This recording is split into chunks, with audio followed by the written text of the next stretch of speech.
Radial acceleration क्या होता है, यूनिफॉर्म सर्कुलर मोशन क्या होती है और नॉन यूनिफॉर्म सर्कुलर मोशन क्या होती है। ठीक है, क्योंकि 10 मिनट में ही पढ़ना है, ध्यान दो। पहले देखते हैं रेडियल एक्सेलरेशन। रेडियल और आप बोल सकते हैं सेंट्रीपिटल, आप बोल सकते हैं लीनियर एक्सेलरेशन।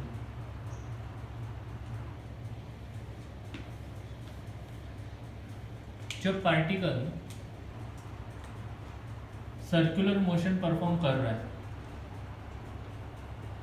तो यह एक्सेलरेशन पार्टिकल पे एक्ट हो रहा है, रेडियल एक्सेलरेशन, बट ये अलोंग द रेडियस है और टुवर्ड्स द सेंटर है, उसको कहेंगे रेडियल एक्सेलरेशन। जब पार्टिकल यहाँ पे जाएगा सर्कुलर मोशन परफॉर्म करते हुए तो रेडियल एक्सेलरेशन ऐसे होगा इस डायरेक्शन में। Is it clear? तो रेडियल एक्सेलरेशन को मैं डिफाइन कैसे करूंगा? इट इज द एक्सेलरेशन, किसका एक्सेलरेशन है? ऑफ अ पार्टिकल जो क्या कर रहा है, परफॉर्मिंग सर्कुलर मोशन, इज कैसे एक्सेलरेशन, वो इज अलोंग दी, बहुत इंपॉर्टेंट वर्ड है, along the radius and directed towards the center। ठीक है, 11th में कैलकुलस मेथड से उसको प्रूव किया है। 12th में पहला chapter circular motion old syllabus में इसके दो मेथड थे प्रूव करने के, एक कैलकुलस मेथड था और एक वेक्टर मेथड था। ठीक है, उसमें से अभी जो 11th का नया सिलेबस आया है उसमें कैलकुलस मेथड से अपन ने प्रूव किया है कि इसकी जो मैग्नीट्यूड है रेडियल एक्सेलरेशन की वो प्रूव की है v²/r। अभी आप इसमें v के बदले आपके पास रिलेशन है v = r ओमेगा, बिकॉज आपने पुट किया v = r ओमेगा, जैसे मैंने रिलेशन आपको पढ़ाया था प्रीवियस लेक्चर में, वही रिलेशन यहाँ पे यूज कर रहा हूं। तो r² ω² अपॉन r, एक r कट हो जाएगा, मतलब एक रेडियल एक्सेलरेशन मिल गया in terms of angular velocity और एक रेडियल एक्सेलरेशन मिल गया in terms of linear velocity. ये दो फॉर्मूला उसके बनेंगे। Is it clear?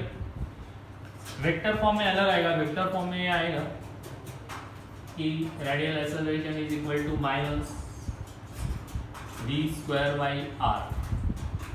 यहाँ पे निगेटिव साइन मैंने इसीलिए दिया है क्योंकि ये जो r है, r ये पोजीशन वेक्टर है, पहले लेक्चर में आपने पढ़ा पोजीशन वेक्टर, और पोजीशन वेक्टर की डायरेक्शन कहाँ होती है, position of the particle on the circumference, ये शो करती है, मतलब ऐसी ये पोजीशन वेक्टर r की डायरेक्शन है, और a की डायरेक्शन कैसी है, टुवर्ड्स द सेंटर है।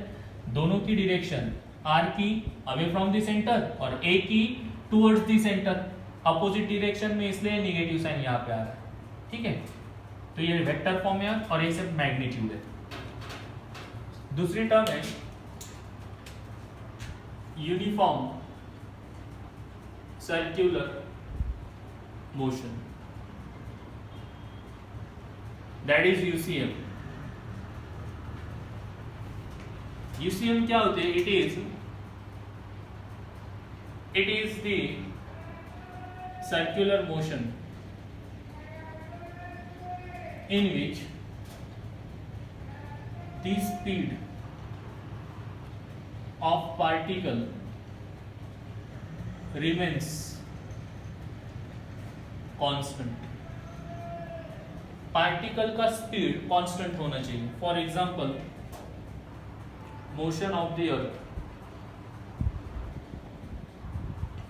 Around the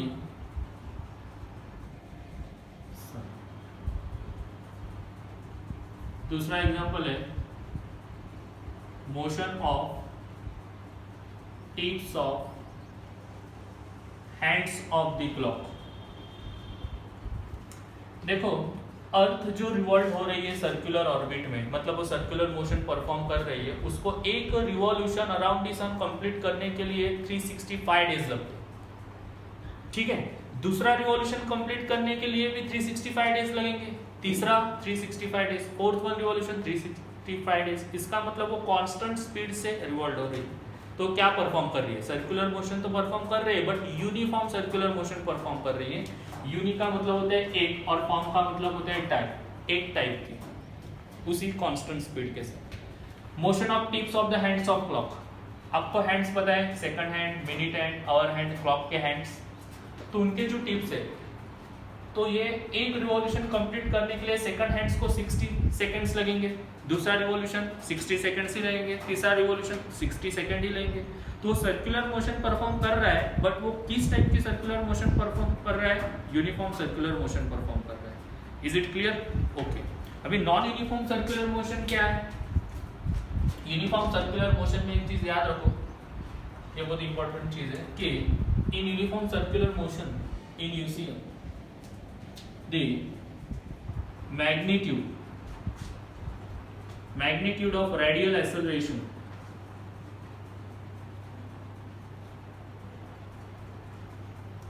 remains constant,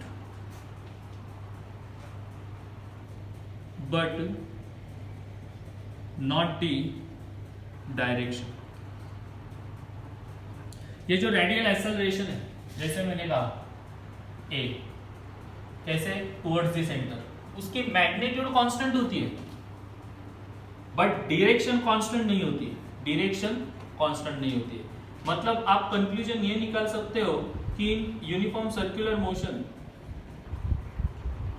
radial acceleration is not constant.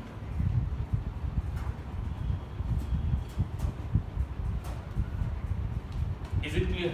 Okay. Is not constant मतलब वो वैरी करेगा, चेंज होगा डायरेक्शन। ठीक है,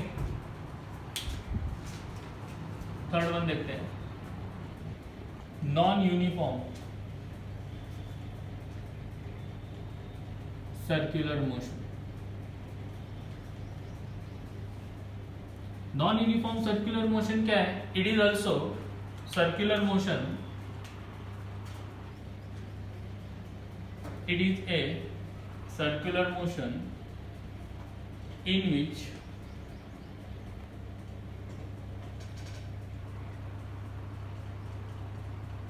the magnitude of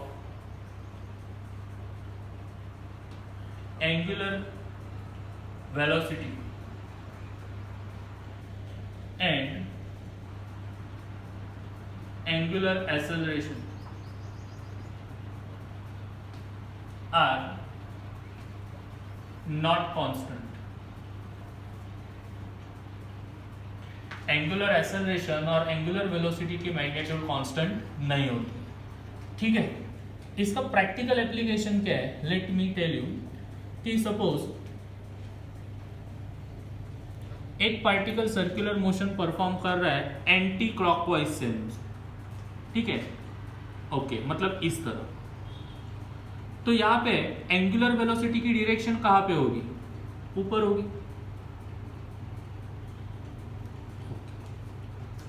दूसरी केस सेम, एंगुलर वेलोसिटी की डायरेक्शन ऊपर होगी। ये मैं आपको एप्लीकेशन पढ़ा रहा हूं, देखो, क्योंकि नॉन यूनिफॉर्म सर्कुलर मोशन में कंसीडर करते हैं कि सीलिंग फैन जो अलग अलग स्पीड में सर्कुलर मोशन परफॉर्म कर रहा है, 1 पे, 4 पे, 3 पे, 5 में, वॉट एवर रेट में भी, ओके।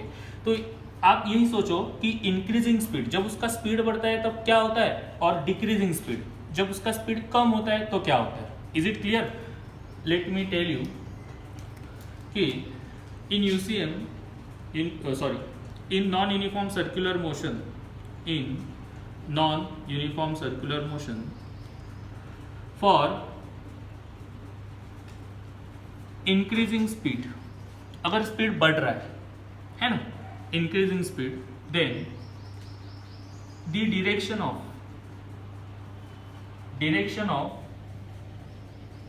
angular acceleration जो अल्फा से इंडिकेट कर रहे हो, is along the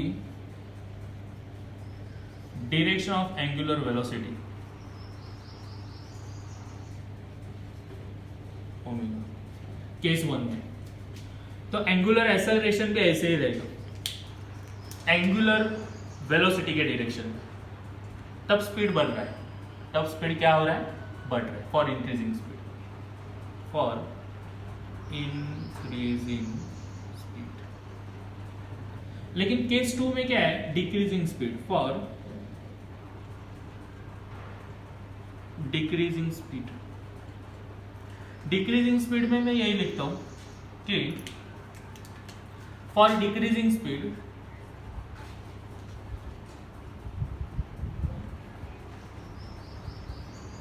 the direction of,